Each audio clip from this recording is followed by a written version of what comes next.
On a tous envie de savoir un petit peu l'histoire de là où on vit. Ce qui est rigolo, c'est que d'ailleurs, il y a certains Québécois qui m'envoyaient des messages en me disant « Ah, dis donc, t'as visité des endroits qui sont à côté de chez moi et j'y vais jamais, donc il va falloir que j'y aille. » Lui, c'est Benjamin Briot, alias Nota Bene, une chaîne YouTube de vulgarisation historique suivie par 2,6 millions d'abonnés. Il est suivi par 5 millions de personnes si on compte toutes ses plateformes.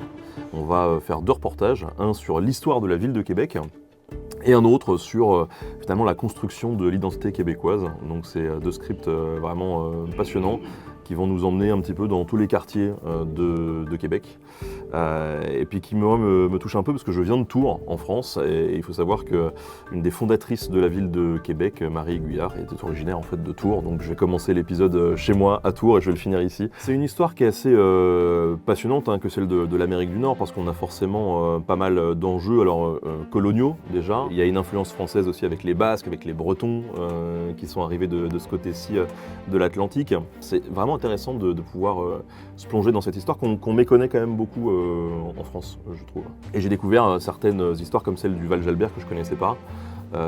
Et donc de voir comme ça un site historique dédié à l'histoire ouvrière, je trouve que c'est génial parce qu'on a une approche très pragmatique aussi de la vie des gens il y a 100 ans. Sur YouTube, où on a 2,6 millions d'abonnés maintenant, c'est 5% de l'audience qui vient du Québec. Donc c'est quand même beaucoup. Il y a un réel intérêt, et puis on le voit ici, là j'ai eu la chance de faire une séance de dédicace, et il y a eu énormément de monde qui est venu à Québec. Je dis toujours que Nota Bene, moi c'est un accident bien heureux. Quand j'ai commencé Nota Bene, c'est parce que je m'ennuyais un petit peu chez moi, donc je voulais m'occuper tout simplement, et puis ça a dérapé, voilà, positivement, c'est devenu mon métier.